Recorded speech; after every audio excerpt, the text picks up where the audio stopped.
안녕하세요. 자격지심으로 똘똘 뭉쳤던 시모 때문에 쉽지 않은 결혼 생활을 했던 40대 며느리입니다. 세상엔 다양한 정신적 질환과 문제가 있고 그것들은 항상 갈등과 불행을 초래하는 것 같아요. 그중 보편적이고 대표적인 것 중 하나가 바로 자격지심이죠. 모든 사람들이 그렇진 않지만 자격지심을 가지고 사는 사람 중 일부는 위축된 자신을 포장하기 위해 자신이 부러움을 느끼는 상대방을 도리어 깎아내리고 무시하는 못된 성향을 보이곤 하니까요. 그리고 저희 시모가 바로 그 자격지심으로 가득 차 남을 괴롭히는 사람이었어요. 제 사연은 바로 그런 저희 시모와 얽혔던 제 결혼 생활에 관한 이야기입니다. 전 어릴 적 시골에서 자랐어요. 그리 넉넉하지 않은 형편에서 저는 작게 농사를 짓던 부모님과 3살 터울의 오빠, 그리고 인자하신 할머니와 함께 살았죠. 할머니와 부모님은 모두 좋은 분들이셨지만 저희 집엔 침울함이 자주 감돌았어요. 한성아, 한성아, 여보, 한성이 열이 또 안 내려가. 얼른 차에 시동 걸어. 애 병원에 데려가야 돼. 그건 바로 제가 태어난 지 얼마 안 됐을 때부터 오빠가 많이 아팠기 때문입니다. 태어날 때부터 원체 허약했다던 오빤 결국 어린 나이에 중병에 걸리고 말았어요. 때문에 부모님은 농사일과 오빠의 간병으로 정신이 없으셨죠. 그래도 많이 외롭지 않았던 건 그런 저를 돌봐주고 집안의 중심을 잡으려고 노력하셨던 할머니 덕분이었어요. 할머니, 왜 엄마랑 아빠 맨날 오빠만 찾고 저한텐 관심이 없어요? 저도 엄마 아빠 옆에서 안겨서 잠들고 싶어요. 아이고, 이 헬미 품은 싫으냐? 아니요, 전 할머니도 너무 좋은데요. 그만큼 엄마랑 아빠도 좋으니까요. 그래, 그래, 알고 있다.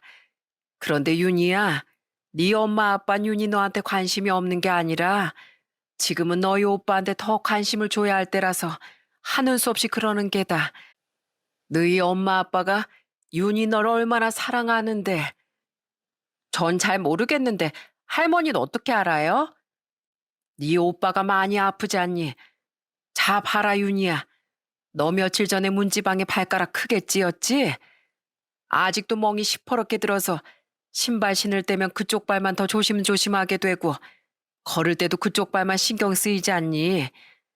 사실 원래 넌 네 두 발 모두 소중히 여기는데 말이다. 네 부모님도 마찬가지다. 윤희 네 엄마 아빤 원래 너희 둘 다 똑같이 사랑하지만 지금은 네 오빠가 많이 아프니 어쩔 수 없이 그쪽에 신경이 곤두선 게야. 할머니는 참 좋은 분이셨습니다. 그런 할머니 덕에 전 부모님께 서운해하기보단 부모님을 이해하려 노력하는 아이로 자랄 수 있었어요. 때문에 부모님은 항상 할머니께 감사해했죠. 할머니는 저와 오빠에게 좋은 할머니였을 뿐 아니라 엄마에겐 좋은 시어머니, 아빠에겐 좋은 엄마이기도 하셨어요. 이렇듯 저희 가족은 모두 사이가 좋았지만 반대로 집안 사정은 나빠져만 갔습니다. 가뜩이나 안 좋은 형편에 벌이는 적고 나갈 오빠의 병원비는 많았으니까요. 때문에 저희 부모님은 결국 서울로 이사를 결정하셨죠. 어머니, 몇 해 전에 서울로 올라갔던 최씨 아저씨 아들 병구형 기억하시죠? 병구형이 서울에서 벽지 같은 거 파는 지물포를 하고 있대요. 자기한테 오면 저랑 집사람이 도배울 배울 수 있도록 도와주겠다고 했어요. 여기서 돈도 잘 안 되는 작은 농사 짓는 것보다 서울 가서 그렇게 돈벌이 하는 게 좋을 것 같아요. 서울로 이사 가면 한성이도 더 좋은 병원에서 치료받게 할 수 있고요.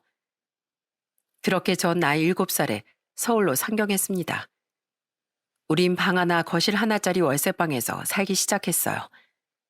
하지만 사는 곳이 서울이 됐다는 것과 여전히 입퇴원을 반복하던 오빠의 병원이 더 좋고 집에서 가까워졌다는 것, 그리고 부모님의 일이 농사가 아니라 도배 일이 됐다는 것만 빼곤 달라진 건 없었죠.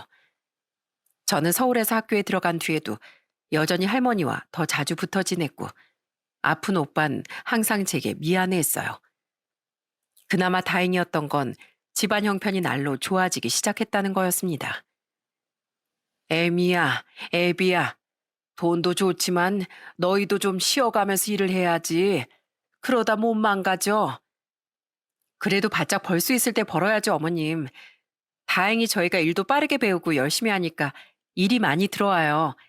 이럴 때 돈을 많이 모아놔야 얼른 집도 사고 한성이 병원비 걱정도 덜지 않겠어요? 부모님은 집에 돈이라도 있어야 불행이 달아나지 않겠냐며 정말 열심히 일하셨습니다. 손재주가 있으셨던 건지 두 분은 다행히 그쪽 분야에서 많이 인정을 받으신 것 같았어요. 게다가 오빠를 돌보는 시간을 제외하면 어떨 땐 한 달 내내 쉰 날이 없을 정도로 부지런히 사셨죠. 그랬으니 자연히 저희 집엔 돈이 모이고 집도 더 넓은 집으로 이사할 수 있게 된 거예요. 하지만 집안 사정과는 별개로 오빠의 건강은 악화되어만 가더군요. 그리고 결국 오빤 고작 나이 14살에 하늘로 가고 말았습니다. 그런데 오빠를 떠나보낸 후에도 부모님의 관심은 오래도록 제게 오지 않았어요. 엄마, 아빠, 또 일 나가세요? 오늘 주말인데? 미안해, 윤희야. 엄마, 아빠가 일이 너무 많네. 부모님은 오빠를 보낸 후 더더욱 일에만 몰두하셨습니다. 나중에 깨달았지만 그때 부모님은 자식을 잃은 슬픔이 너무 커서 그 고통을 일로 잊어보려고 몸을 더 혹사시키셨던 거더라고요. 솔직히 부모님을 이해는 했지만 쓸쓸하기도 했어요. 아무리 할머니가 잘해주신다고 해도 성장기의 아이가 부모의 사랑을 고파하는 건 어쩔 수 없는 일이었으니까요. 그래도 그런 부모님의 노력 덕에 집안의 재산은 빠르게 축적돼 가더군요. 부모님은 고향 형님이 지물포를 접으며 직접 자신들의 가게를 차리셨어요. 그렇게 지물포도 운영하고 도배도 직접 다니던 부모님은 몇 해 뒤 가게를 크게 확장해서 이전을 하셨습니다. 당시 부모님은 도배뿐 아니라 장판, 몰딩 등 다른 시공일도 맡으셨고 때문에 확장한 가게는 지물포가 아닌 땡땡 인테리어라는 이름을 붙이게 됐죠. 엄마, 아빠 힘드시죠? 오늘도 고생 많으셨어요. 제가 직접 김치볶음밥 해놨는데 얼른 드시고 쉬세요. 조금 쓸쓸하긴 했지만 그래도 저는 역시 부모님을 존경하고 사랑했어요. 때문에 저는 과거 할머니의 말씀을 떠올려 부모님께 힘이 되어드리기 위해 노력했습니다. 그런 제 노력을 알고 뒤늦게 부모님은 제게 많이 미안해하며 우시더라고요. 미안하다, 윤희야. 아무리 네 오빠 잃고 나랑 네 엄마가 힘들었어도 우리한테 네가 있었는데 우리가 그동안 너무 이기적이었어. 그동안 너에게 못 줬던 사랑과 관심 뒤늦게라도 너한테 쏟아줬어야 됐는데 우리가 우리 아픔에만 너무 빠져 있었다. 그런데 어린 넌 부모인 우리를 오히려 이렇게 챙겨주니 우리가 너무 부끄러워. 이렇듯 남들보다 조금은 평범하지 않았지만 저는 나름대로 화목을 찾아가던 가정에서 자랐습니다. 그리고 그런 집안의 중심이었던 할머니가 제 나이 22에 돌아가셨을 땐 가족들 모두 오빠 때와는 다른 슬픔에 잠겼었죠. 특히 일찍이 외할머니를 잃고 할머니를 부모님처럼 의지하며 사셨던 엄만 할머니의 영정사진을 껴안고 숨이 넘어가도록 울기도 하셨어요. 어머님, 살아생전 제가 더 효도했어야 했는데 자식 아프다는 핑계로 어머니께 고생만 시켜드려서 죄송했어요. 다음 생에 있다면 그땐 제가 꼭 어머님 엄마로 태어날게요. 그래서 이번 생에 받았던 어머님 은혜 제가 꼭 다 갚을게요. 세상엔 특히 옛날엔 나쁜 고부지간이 많았다지만 적어도 할머니 엄만 둘도 없는 소중한 모녀 사이와도 같았습니다. 그런 두 분을 보고 자란 전 자연스레 저 또한 나중에 결혼을 하면 시어머니와 잘 지내고 싶다는 생각을 품게 됐죠. 아, 힘들어. 엄마, 웬일로 저보다 일찍 퇴근하셨어요? 아빠는요?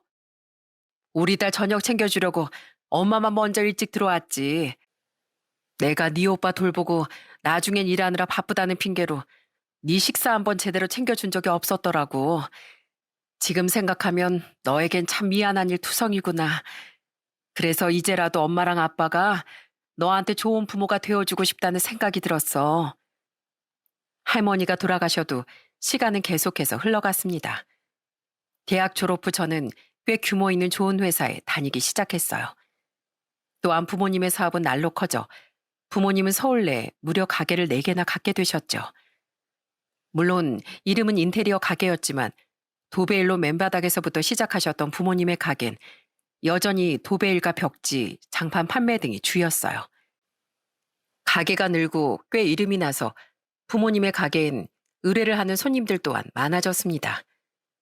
때문에 자연스레 부모님 사업장 소속 도배 기사님들도 많아졌는데 부모님은 여전히 현장 일을 뛰셨어요.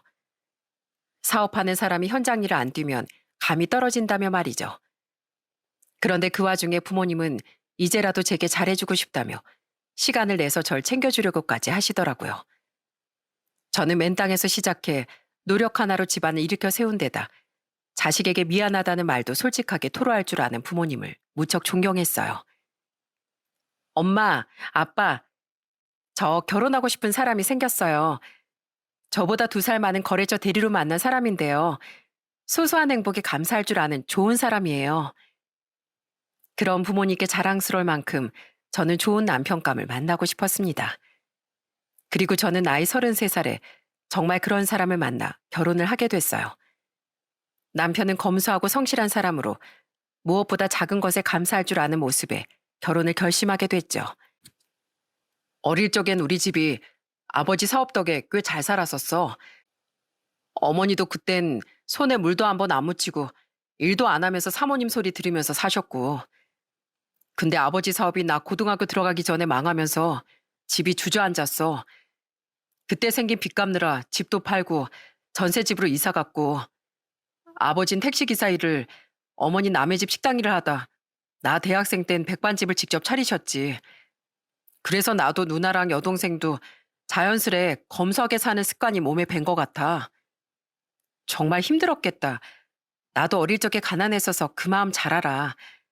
성윤 씨 부모님도 많이 힘드셨겠다.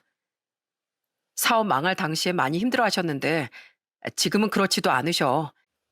두 분은 돈은 있다가도 없는 거라는 걸 깨달았다면서 지금 생활비 할 만큼만 남겨놓고 나머지 번 돈은 부모님 하고 싶은 거에 마음껏 쓰며 사시거든. 어머닌 사모님 소리 듣고 살았던 과거를 아직 많이 그리워하시긴 하시는데 그렇게 두 분 다 따로따로 친구분들이랑 해외여행에 쇼핑에 누릴 거 다 누리고 사시니까 실상은 아직 전셋집도 못 벗어나고 있는 상황이야. 이런 가정사를 말하면 내 얼굴에 침 뱉기 같지만 그래도 언젠간 알게 될 일이니 이렇게 먼저 말하는 게 낫다고 생각했어. 그래도 우리 부모님 나쁜 분들은 아니야. 남편은 저에게 청혼하기 전 짧은 가정사를 털어놨습니다. 들어보니 평생 알뜰하게 살던 저희 부모님과 시부모님은 사뭇 다른 분들 같았지만 그렇다고 자식들에게 손 벌리고 사시는 것도 아니고 돈에 대한 가치관이야 사람마다 다른 거니 크게 신경 쓰지 않았어요. 그렇게 저는 남편과 결혼을 진행하게 됐고 감사하게도 부모님은 우리에게 작은 아파트 한 채와 혼수까지 마련해 주셨죠. 미안한 거 투성인 딸에게 이 정도도 못 해준다면 평생 미안해할 것 같다며 말입니다. 저희 집에 먼저 인사를 드린 우린 이후 시댁에도 인사를 갔어요.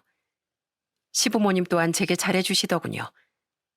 남편에게 듣던 대로 그저 본인들의 인생을 즐기며 사는데 집중했다 뿐이지 나쁜 분들은 아니더라고요.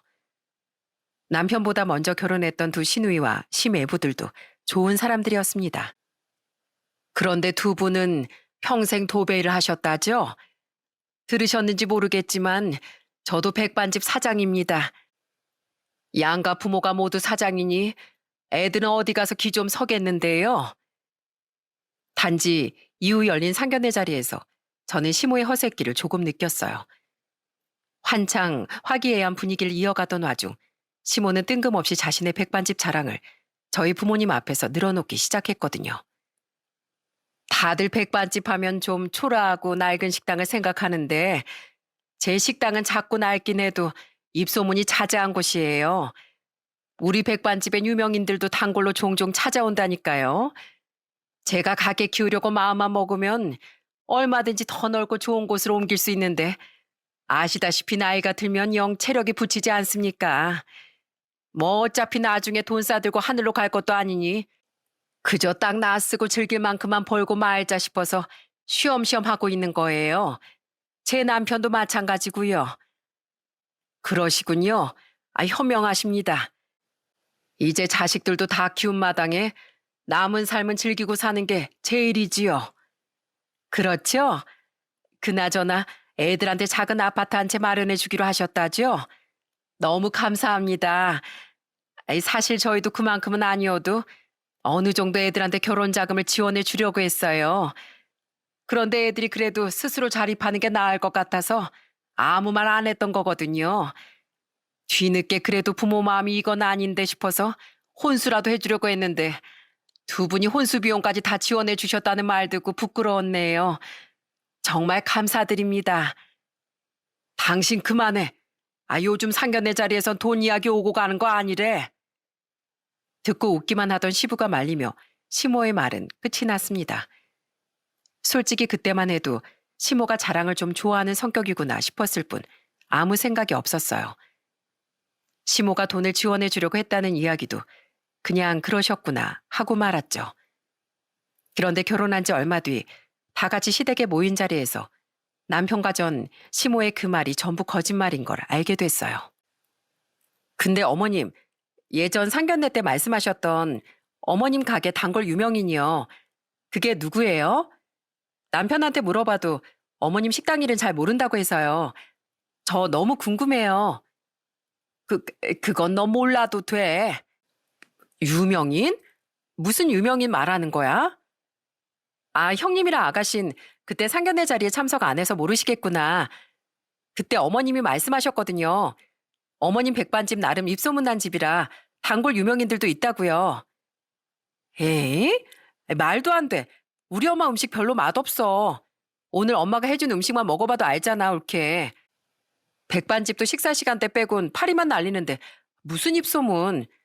엄마 식당 근처에 이렇다 할 밥집이 별로 없어서 그나마 장사가 되는 거지. 엄마, 설마 그 연예인들 말하는 거야? 왜 근처 촬영 때문에 몇 년 전에 딱 한 번 밥 먹으러 왔던 그 연예인 둘. 옳게도 알지? 엄마 가게에 사인 붙어있는 연예인 2명. 내가 알기로 그 사람들 말고 유명인 온 적은 한 번도 없었을걸? 시끄러. 네가 뭘 안다고 그래? 그 사람들 말고도 많아, 유명인. 시모는 큰 신우의 말에 얼굴이 벌개지며 방으로 들어가 버렸습니다. 그 석연치 않은 모습에 혹시 시모가 거짓말을 한 건 아닌가 싶은 의심이 피어올랐어요. 그런데 그때 안방에서 막 통화를 마치고 나오던 시부가 이러시는 거예요. 아유, 겨우 한숨 돌렸네. 집주인이 전세금을 1,000만 원이나 올려달라는 거 사정사정해서 방금 겨우 안 올리는 걸로 합의 봤어. 대신 다달이 월세 15만 원씩 주는 걸로 말이야. 정말요? 근데 아버지, 여윳돈이 그렇게 하나도 없으세요? 왜 저희 결혼 전에 상견례 때 어머니가 그러셨잖아요. 저희 결혼 자금 해주려고 하셨었다고요. 그 뒤로 차마 돈 얘기랑 묻긴 그래서 말을 꺼내진 않았었는데 그럴 만한 돈 있으면 1,000만 원 정도는 전세금에 보태도 되지 않았어요? 남편은 의아한 듯 시모가 상견례 때 꺼낸 결혼 자금 이야기를 꺼내더군요.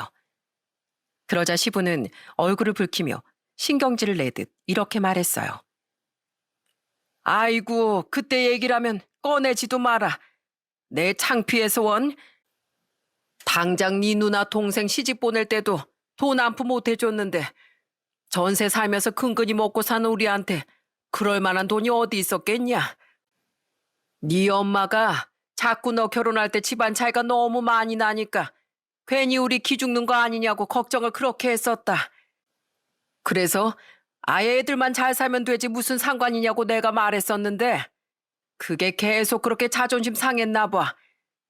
그래도 그렇지. 어려운 사돈들 앞에서 그런 거짓말을 해대면 되냐? 게다가 백반집 단골은 무슨. 어휴, 내가 그거 태어난 척 말리느라 아주 진땀을 뺐다. 아무리 자식들한테라지만 이런 말하는 것도 창피해서 여태 내 성윤이 너한테도 말을 못했던 거야. 네 엄마가 돈이 있어서 봐라. 진즉 자기 쇼핑하고 놀러 가는데 다 썼겠지. 여보, 왜 쓸데없는 소리를 해? 사위들 며느리 다 듣고 있는데. 얘 세아가 물론 저번에 내 말은 좀 거짓말이 섞이긴 했다만 너 그렇다고 우리 집 괜히 무시할 생각은 말거라. 우리가 지금 사는 꼴은 이래도 전엔 사모님 사장님 소리 듣고 일하는 사람도 부리면서 아주 떵떵거리면서 살았어. 충격적이었습니다. 시몬은 자신의 자격지심 때문에 그런 굳이 하지 않아도 될 거짓말을 했던 거예요. 두 시누이와 시매부도 남편도 당황하기 마찬가지였죠. 시몬은 시부의 말을 듣고 방에서 달려나와 갑자기 제게 소리를 빽 지르더군요. 제가 어머님 아버님을 왜 무시해요? 애초에 전 아무 생각이 없었는데요. 황당한 분위기 속에서 그날 시댁 모임은 흐지부지 마무리가 되었습니다. 잘못한 거 하나 없던 남편은 그날 제게 계속해서 사과를 했었죠. 이미 결혼한 거 상견례 시모의 거짓말이야 그냥 넘길 수 있었어요. 시모가 그 거짓말로 누구에게 피해를 준 건 아니었으니까요. 하지만 마냥 행복할 거라고 생각했던 제 결혼 생활에 적신호가 켜진 것 같다는 불길함이 자꾸만 들더라고요. 그리고 그런 제 예감은 완전히 들어맞았어요. 제게 불편한 모습을 들킨 시모는 그 뒤 제게 자꾸만 자신의 자격지심을 내비치기 시작했거든요. 예, 너 이번에 네 친정 부모님 명절 선물 뭐 줬니? 어머님 아버님께 미리 택배로 보내드린 한우랑 똑같은 선물 세트요. 확실해? 너희 부모님은 잘 살고 우린 쥐뿔도 없다고 선물 같은 걸로 차별하는 거 아니야? 네? 아니 어머님, 저번부터 왜 제가 자꾸 양가를 차별할 거다, 어머님 아버님을 무시할 거다 하는 소리를 하세요. 저 그런 사람 아니에요. 제 남편 부모님이고 우리 아들 조부모님인데 제가 왜 그런 마음을 먹겠어요. 그래? 내 그냥 궁금해서 물어본 게다. 너야말로 왜 발끈하니? 뭐 진짜 찔리는 거 있는 거 아니지? 그런 거 아니니까 괜히 저 이상한 사람 좀 만들지 마세요. 저 정말 어머님이랑 잘 지내고 싶단 말이에요. 예, 미야. 우리 이번에 TV가 너무 오래돼서 그런데 좀 최신형으로 바꿔다오. 요새 크고 얇은 TV 아주 잘 나온다며. 다음 달 내 생일 선물로 말이야. 이번에요? 죄송한데 당장 그렇게 큰 지출은 힘들 것 같아요. 요즘 그런 브랜드 TV 최소 2, 300원 하던데 이번 달 저희 지출이 좀 많아서서요. 예, 너흰 빚도 없고 그렇게 좋은 집도 있으면서 우리한테 TV 하나 못 해주니? 네 부모가 선물해달라고 했으면 당장 해줬을 거잖아. 근데 우린 나중에 너희한테 남겨줄 것도 없고 너희가 뭐 아쉬운 것도 없으니까 이렇게 대번에 내부터 거절하는 거지? 네? 그런 억지가 어디 있어요, 어머님. 솔직히 저희 부모님이 잘 사시는 거지 저희가 잘 사는 것도 아니고 저희도 두 아들 위해서 미리미리 저축해놔야죠. 다달이 들어가는 정기적금 빼고 생활비 이것저것 빼면 남는 돈은 정해져 있는데 그런 목돈을 갑자기 내놓으라고 하면 그 돈이 어디서 나와요. 그리고 왜 자꾸 저희 친정을 들먹이시는 거예요. 저 너무 불편해요, 어머님. 시모는 자꾸만 저희 친정을 들먹이며 저를 의심하고 나쁜 사람으로 몰아갔습니다. 그러면서 저에게 이거저거 해달라는 요구까지 했는데 솔직히 너무 힘들었어요. 친정 잘 사는 게 죄도 아니고 그렇다고 우리가 돈이 많은 것도 아닌데 왜 자꾸 남편도 아닌 저만 들들 볶는지 모르겠더라고요. 그것도 남편이 안 볼 때만 골라서 말입니다. 어머니, 왜 자꾸 저 안 볼 때 저희 집사람을 괴롭히세요? 매형이랑 매제한테 이런 적 없으시면서 왜 저희 집사람은 자꾸 처가랑 비교하면서 괴롭히시냐고요? 얘가 자꾸 우리 집을 무시하는 것 같으니까 그렇지. 이래서 내가 우리 집 가난한 거 애미한테 안 들키려고 그런 거짓말도 했던 건데 이게 다 네 아버지가 문제야. 아니, 이 여우 같은 것이 내가 거짓말한 거 이미 다 알고 유명인이 누구냐느니 하는 말을 물어본 거 아니겠니? 나 망신 주려고. 원래 돈이 있으면 착했던 사람도 돈 없는 사람 깔보고 무시하게 변하는 거다. 돈 있어 본 내가 잘 알아. 우리 사위들이야 솔직히 집안 형편이 우리랑 비슷하니 우리 무시할 이유가 뭐가 있니? 이 나쁜 것 같으니라고. 우리 아들한테까지 다 일러서 날 욕먹게 만들어? 어머님, 제가 어머님을 욕먹게 하려고 한 게 아니라 이 상황이 너무 힘드니까 남편이 중간에서 잘 중재해줬으면 해서 말한 거잖아요. 제가 차라리 뭔가 잘못을 했으면 사과라도 드렸지. 이건 순트집 아닌가요? 저희 부모님 돈 있다고 누구 무시할 분들 아니고요. 저도 마찬가지예요. 그리고 어른이 그렇다고 하면 그런가 보다 하지. 어머님이 거짓말하신 걸 제가 어떻게 알았겠어요. 왜 어머님 혼자 이상한 생각하시고 결론 내서 저를 나쁜 사람 만드시냐고요. 제발 그만 좀 하세요. 네? 물론 남편은 그런 시모에게 항상 화를 냈어요. 집안일엔 크게 관심이 없던 시부도 한 번씩 시모와 제 다툼을 목격할 때마다 시모를 혼내곤 했죠. 착한 시매부들은 자신들의 처가에 생긴 갈등에 어쩔 줄 몰라 했고 시누이들은 남편과 함께 저에게 미안해하느라 혼이 났더라고요. 이게 짧은 기간에 몰아친 일이면 차라리 저도 속 시원히 시댁을 뒤엎었을 겁니다. 하지만 시모와 제 갈등은 약 6년간 아주 서서히 커졌었어요. 이곳에 다 적지 못한 일들이 너무 많았는데 시모는 잊을만 하면 시비를 걸고 또 잊을만 하면 꼬투리를 잡곤 했으니 시모와 저 사이의 골도 아주 서서히 깊어진 거죠.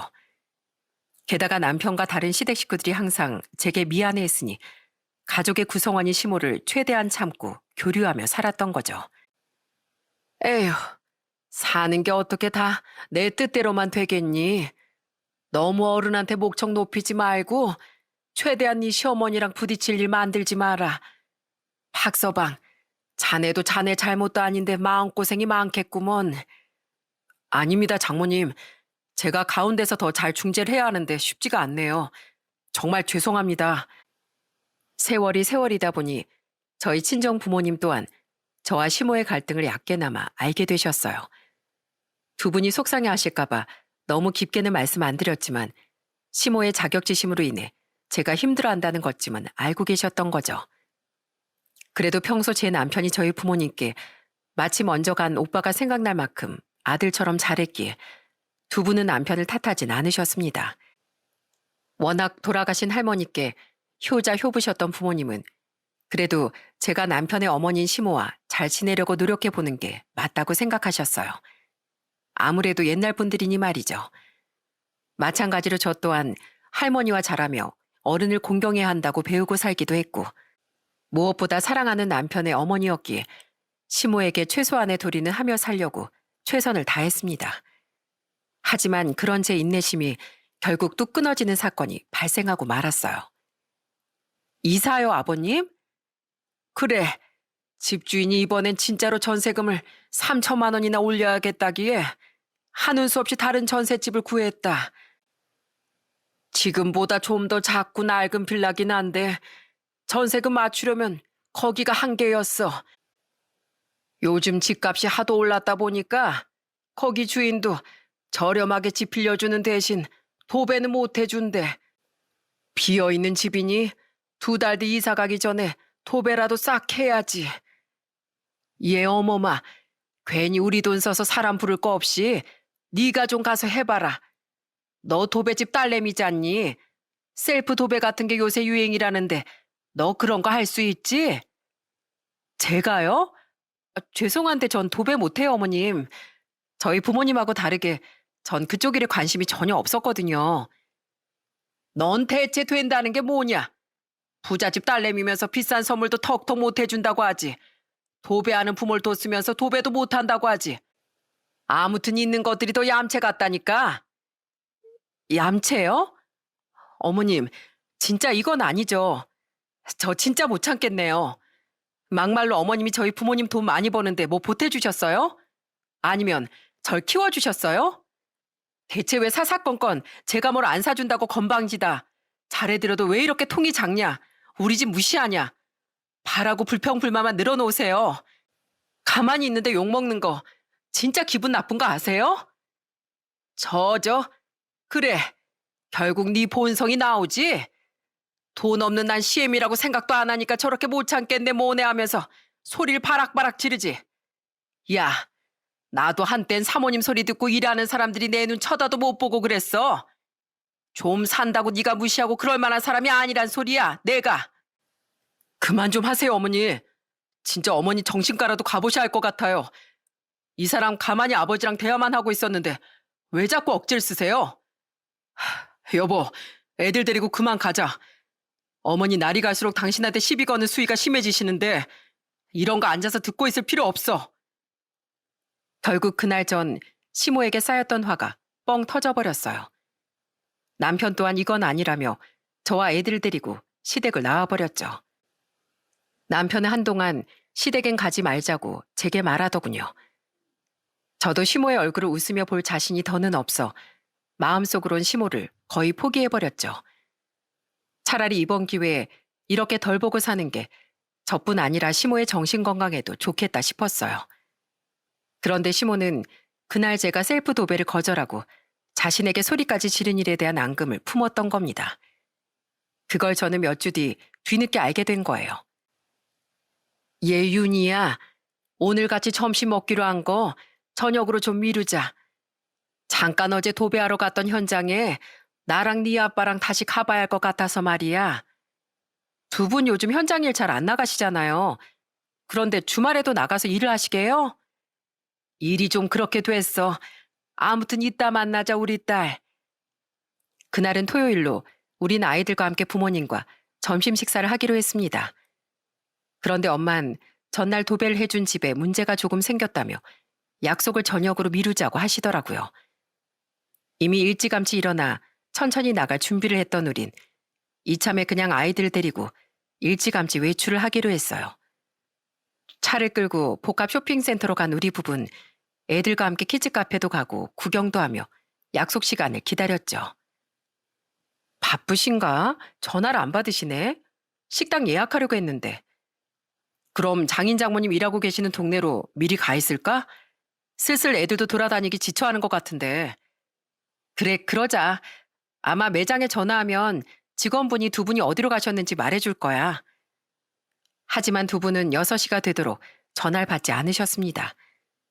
애들이 하도 힘들어하기에 하는 수 없이 우린 두 분의 1호점에 전화해 부모님이 출장 나가신 곳의 위치를 물었어요. 부모님이 드문드문 현장 일을 나가실 땐 주로 그곳 의뢰일을 맡아서 나가셨거든요. 아, 저기 빌라 앞에 장인 장모님 일할 때 모는 트럭 세워져 있네. 번호판 번호가 맞아. 그러게. 두 분 일 끝나고 나오시면 차 2대로 이동하면 되겠다. 그런데 여기 어머님 아버님 댁에서 멀지 않은 동네네.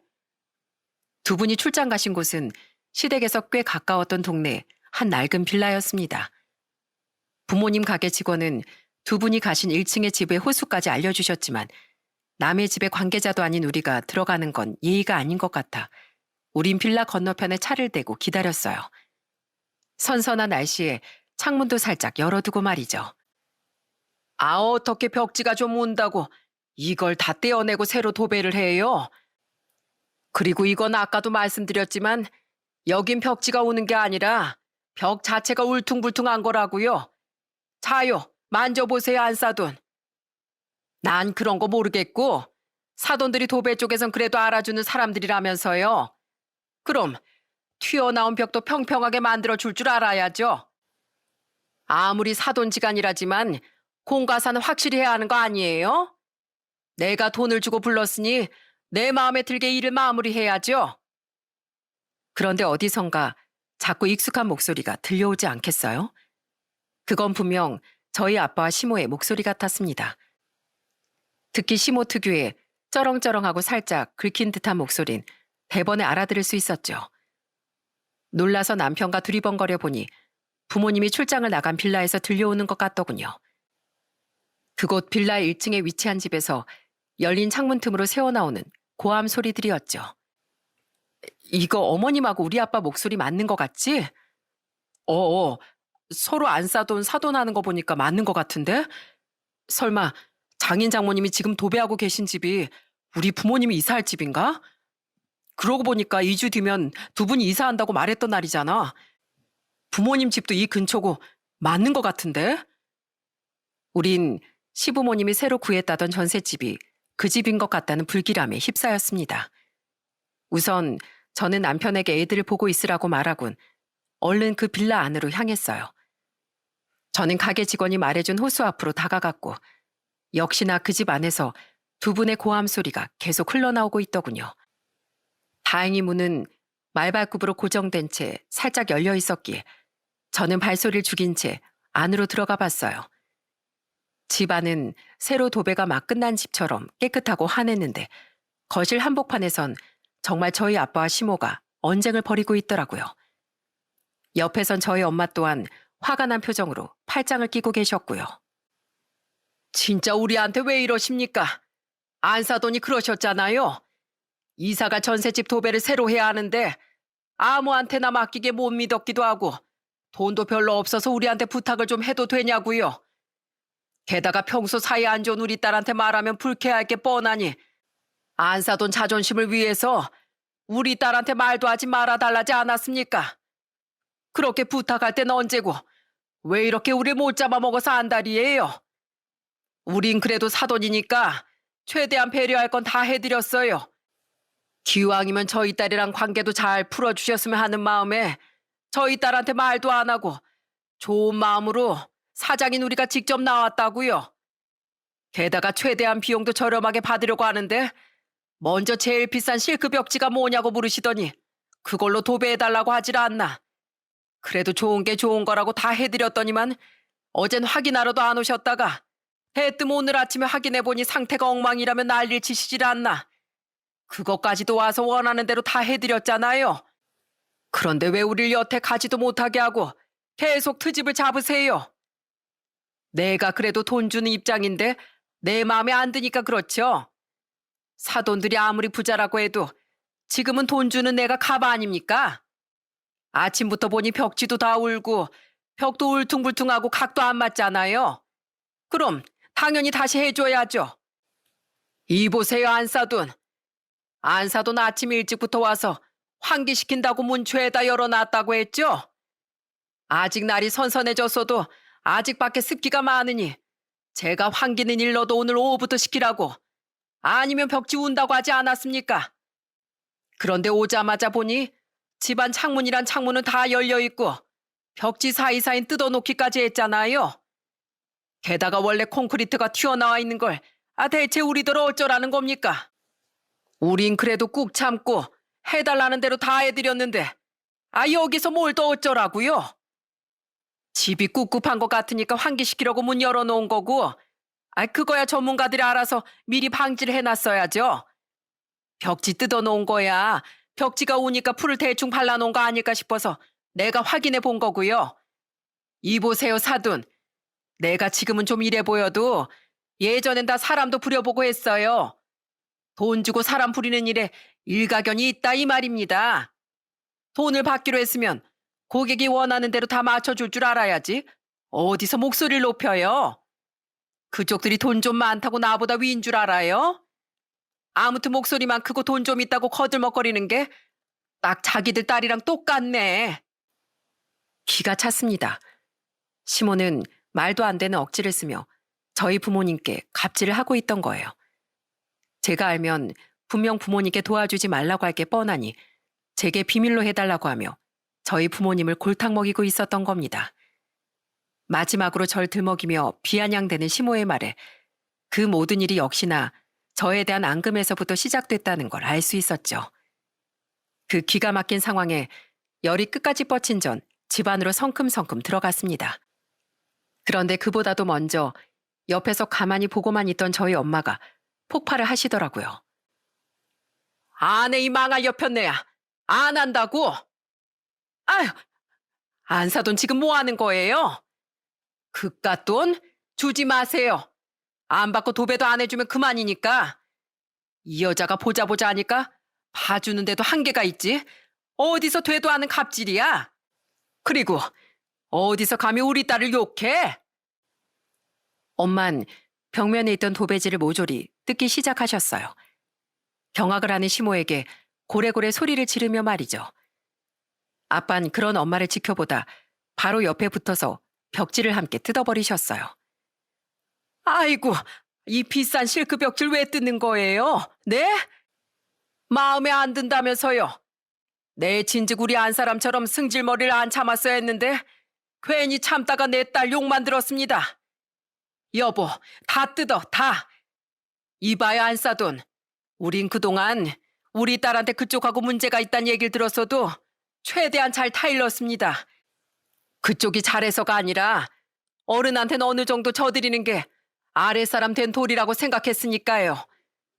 그런데 우리한테 하는 것만 봐도 우리 딸하고 사이가 우리한테 그쪽 행동을 얼마나 순화해서 말했는지 잘 알겠네요. 내내 하는 것도 정도가 있지. 우린 이딴 행동 우리 딸한테 절대 참고 살라고 말 못합니다. 우리부터 여기 다 뒤집어 엎고 우리 딸도 앞으로 절대 참고 살지 말라고 할 거예요. 어차피 이거 다 마음에 안 든다면서요. 돈 안 받을 테니까 새 도배사한테 가서 다시 의뢰하든 말든 하시오. 이 정도 퀄리티로는 절대 못하겠지만 별 회개한 여자 다 보겠네. 부모님의 거침없는 말과 행동에 입이 떡 벌어졌습니다. 시모는 그 뒤에서 아까운 벽지를 보며 완전히 울상을 짓고 있더라고요. 더는 지켜볼 것도 없겠다 싶어 저는 시모의 앞에 섰습니다. 그러자 벽지를 마구 찍고 있던 부모님도 시모도 놀라서 저를 보더군요. 저는 부모님께 눈인사를 하곤 시모를 똑바로 보며 말했죠. 어머님, 결혼 생활 내내 절 못 잡아먹어서 안달이시더니 결국 저희 부모님한테까지 선을 넘으셨네요. 제가 그동안 어머님을 참아드렸던 건요. 저희 부모님과 돌아가신 할머니 그리고 남편을 생각해서였어요. 어머님이 좋아서가 아니라요. 그런데 저 이젠 어머님 더는 못 참아드리겠네요. 원래도 어머님하고는 이젠 안 보고 살려고 했지만 이제 앞으로 저 볼 일은 정말 없으실 거예요. 뭐야? 야, 나 네 시애미야. 어디서 감히. 소리 지르지 마세요. 저희 부모님 앞에서 소리 지르는 모습 보이고 싶지 않거든요. 어머님, 전 저희 할머니랑 엄마처럼 어머님하고 정말 좋은 고부지간이 되고 싶었어요. 하지만 말도 안 되는 망상으로 절 괴롭히고 못 살게 구는 어머님하고는 도저히 관계 개선이 안 되더라고요. 제발 정신 좀 차리세요. 지금 어머님 한 사람 때문에 모든 시댁 식구들이 저한테 매번 미안해하고 있잖아요. 어머님은 집안의 분위기를 완전히 망치는 주범이시라고요. 전 저희 엄마처럼 시어머니인 어머님께 많은 걸 배우며 살고 싶었어요. 그런데 시집 와서 어머님께 배운 거라곤 무시하고 소리 지르기, 트집 잡기밖에 없었어요. 전 더 이상 배울 거 하나 없고 제게 스트레스만 주는 것도 모자라 저희 부모님에게까지 보복하려 드는 어머님 더 이상 보고 살 수 없습니다. 마지막으로 저희 부모님한테 여기서 사과하세요. 사과? 내가 뭘 잘못했는데? 그래, 내가 너한테 말하지 말고 도배 좀 해달라고 했다. 네가 이렇게 되바라지게 나올 거 알았으니까. 근데 그거 말고 의뢰한 사람 마음에 들 때까지 일해주는 게 돈 받는 사람 입장에선 당연한 거 아니냐? 내가 뭘 잘못했어? 어머니! 시모는 끝끝내 자기 잘못을 인정하려고 하지 않더군요.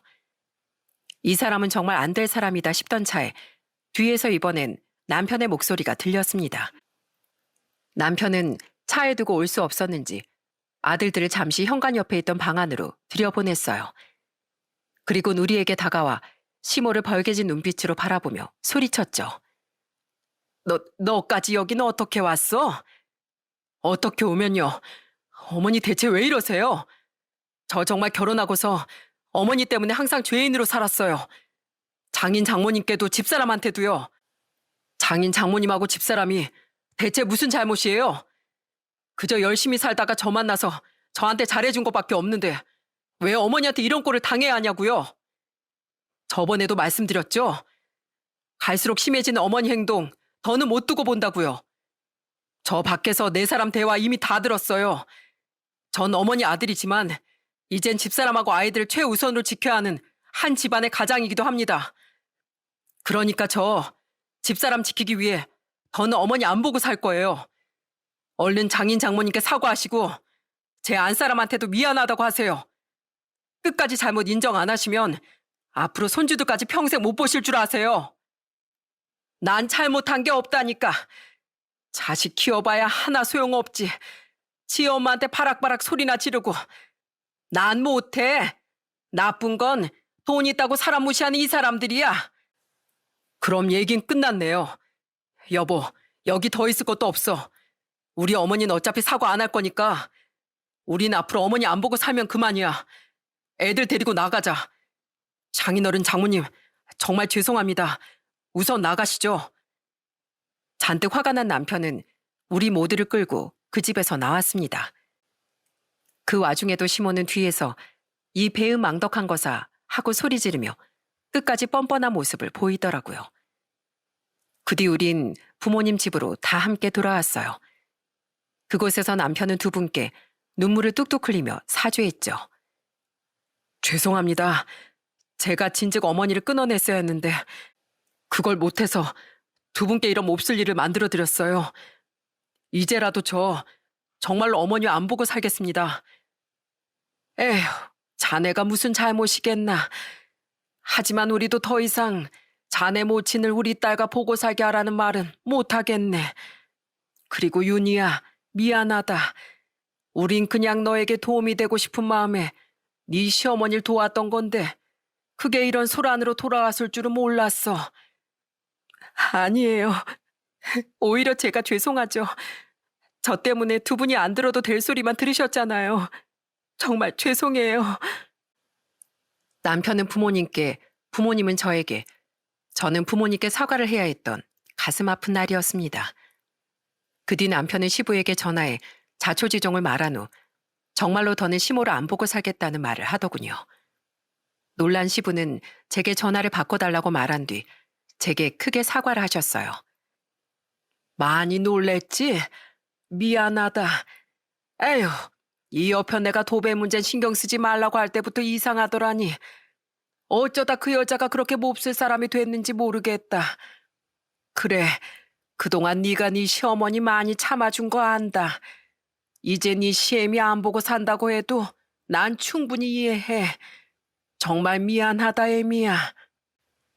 며칠 뒤 부모님께 듣기로 시부는 부모님께도 따로 전화해 사과를 하셨다고 해요.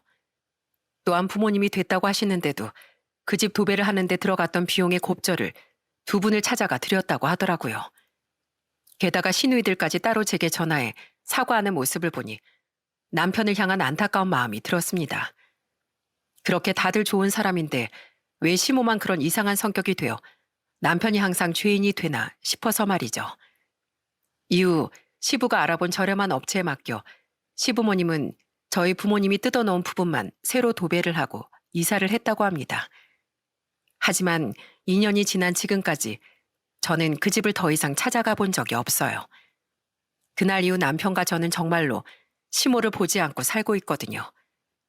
우린 밖에서만 따로 시부를 가끔 찾아뵈며 두 시누이와 간간히 연락만 주고받고 살고 있죠.